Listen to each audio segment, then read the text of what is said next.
I never thought my wedding day would end in tears, but not for the reasons most brides cry. I'm Sarah Mitchell, and this is the story of how a DNA test didn't just prove my baby's paternity. It exposed a decades-old family secret that changed everything. Growing up in a middle-class family, I learned the value of hard work early. My parents, Tom and Linda Mitchell, ran a small bookstore that barely kept us afloat. But what we lacked in money, we made up for in love and support. I worked my way through college, taking evening shifts at a local café while studying business administration. That's where I met James Armstrong. He came in every evening, ordered the same black coffee, and sat in a corner, working on his laptop. Unlike the other wealthy customers who treated us like we were invisible, James always smiled, said please and thank you, and left generous tips. I didn't know he was the heir to Armstrong Industries, one of the largest tech companies in the country. To me, he was just James, the kind customer who enjoyed discussing books and sharing jokes during quiet moments at the cafe. You're different from other people I meet, he told me one evening. You see me, not my bank account. I laughed, still unaware of his wealth. Well, your bank account isn't the one having conversations with me. Our love story wasn't dramatic or complicated. We simply fell in love, naturally and deeply. James later told me he loved how I treated him like a normal person, not an ATM machine with legs. Everything was perfect until I met his family. The Armstrong mansion felt like walking into another world. Victoria Armstrong, James's mother, took one look at my simple dress and pursed her lips. His sister Catherine's smile never reached her eyes. So what does your family do? Victoria asked during dinner, her voice dripping with judgment. They own a bookstore, I replied proudly. How quaint, Catherine smirked. Mother, remember when James dated that neurosurgeon last year? The passive-aggressive comments continued throughout dinner. James squeezed my hand under the table, silently apologizing for his family's behavior.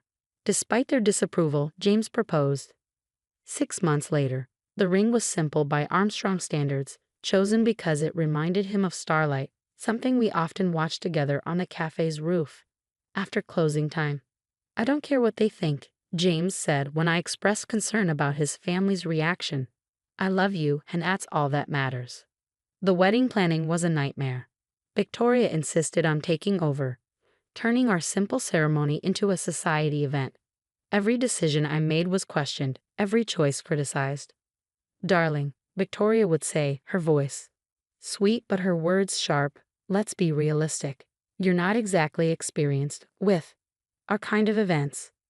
Then, 2 months before the wedding, I discovered I was pregnant. James was overjoyed, but his family's reaction was immediate and cruel. How convenient, Catherine sneered. Trapped him just in time, didn't you? James defended me fiercely, but the damage was done. Whispers circulated through their social circle about the gold digger who got pregnant to secure her position. The wedding day arrived, and despite everything, I was determined to be happy. James looked handsome in his tuxedo, and for a moment, everything felt perfect. Then came the reception. Victoria stood up to make her speech, glass in hand. Her words started sweet, but quickly turned venomous. When James told us about Sarah, we were surprised. It's not every day that a cafe waitress catches the eye of an Armstrong. But love is blind, they say. Sometimes, too blind. The room grew uncomfortably quiet, and now, with a baby on the way, how fortunate for Sarah. Though some might question the timing. James started to stand, but Catherine beaconed to it. Let's settle this once and for all. If you're so confident the baby is James's, you won't mind a DNA test, will you? The room erupted in gasps and whispers.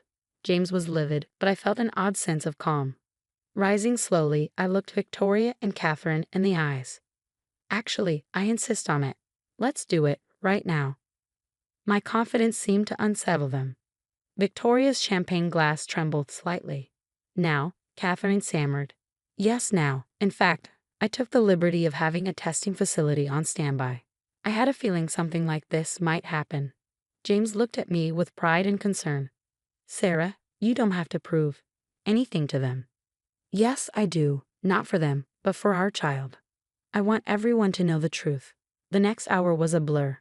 The testing facility representative arrived, samples were taken, and we waited.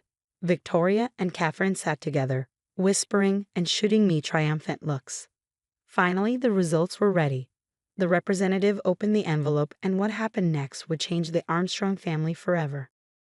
The representative's hands shook slightly as she read the results. The room fell into a deafening silence. According to these results, she began, her voice clear and professional.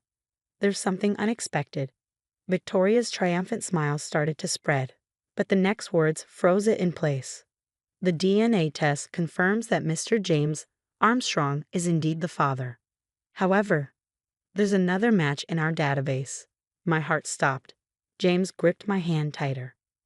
Mrs. Victoria Armstrong, your DNA markers indicate that you are not Mr. Armstrong's biological mother.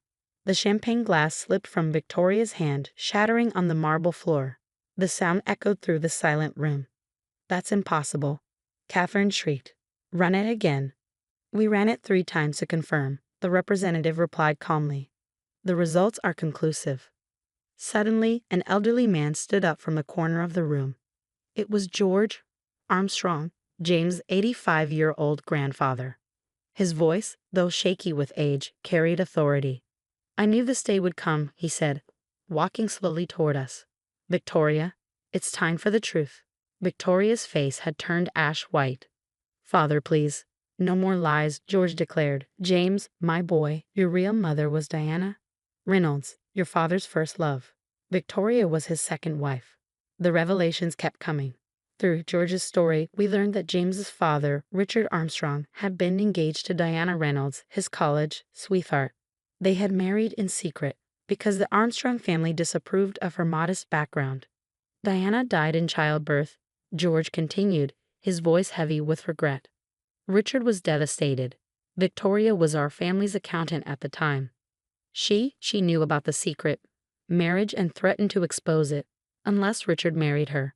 We were worried about a scandal affecting the company's stock prices. James stood frozen, processing the truth about his origins. So all these years, all the times you criticized Sarah for her background, you were doing exactly what you accused me of.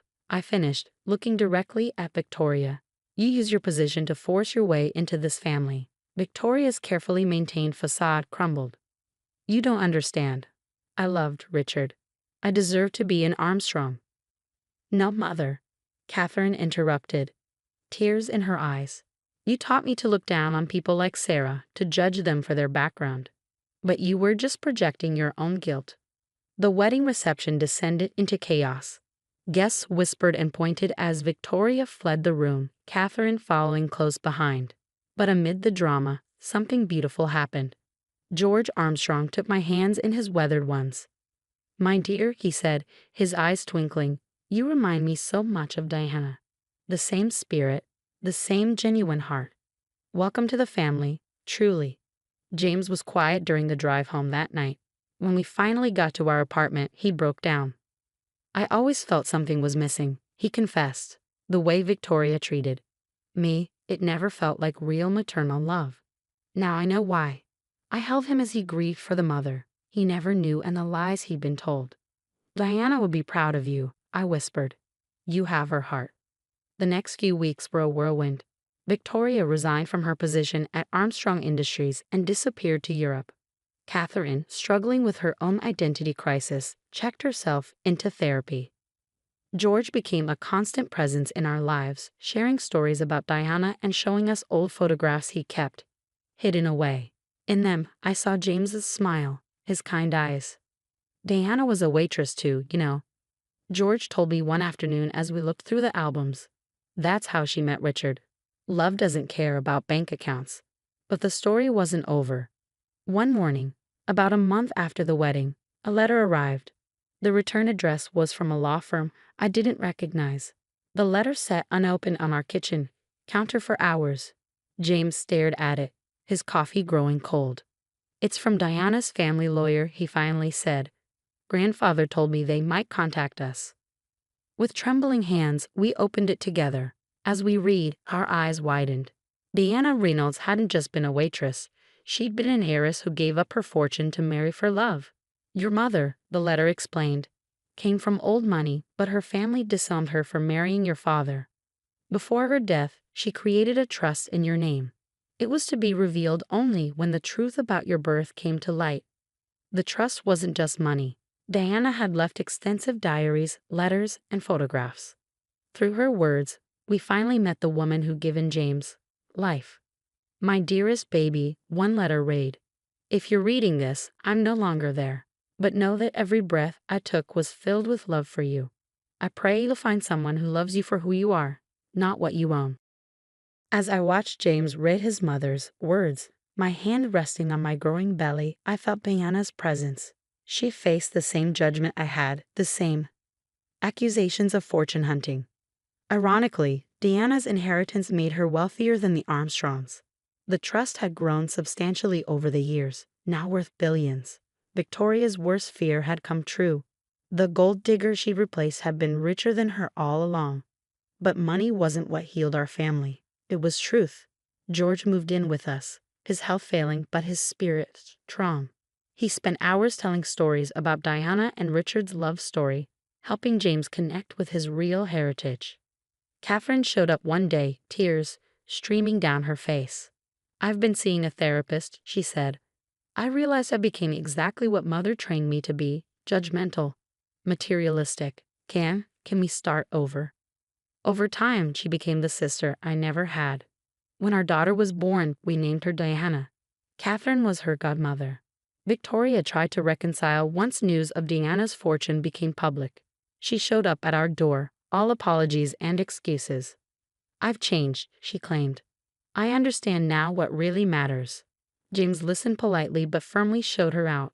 "The money didn't change who Sarah was," he said, "and it hasn't changed who you are either." As I write this, baby Diana is sleeping in her crib. She has her grandmother's eyes. Not Victoria's cold gray, but Diana's warm brown, full of life and love. On her wall hangs a photo of Deanna Reynolds smiling in her waitress uniform, her whole life ahead of her. George passes away peacefully a year later, happy to have seen his great-granddaughter and to have finally shared the truth. In his will, he left us one last gift, Diana's wedding ring, which he kept safe all these years. Sometimes life's greatest riches aren't found in bank accounts or trust funds. They're found in the truth, in genuine love, in the courage to stand up for what's right. Victoria thought she was exposing me as a fraud at my wedding, but instead she exposed herself. Catherine now runs a non-profit helping underprivileged students achieve their dreams. Aunt Catherine is Diana's favorite person, after her parents, of course.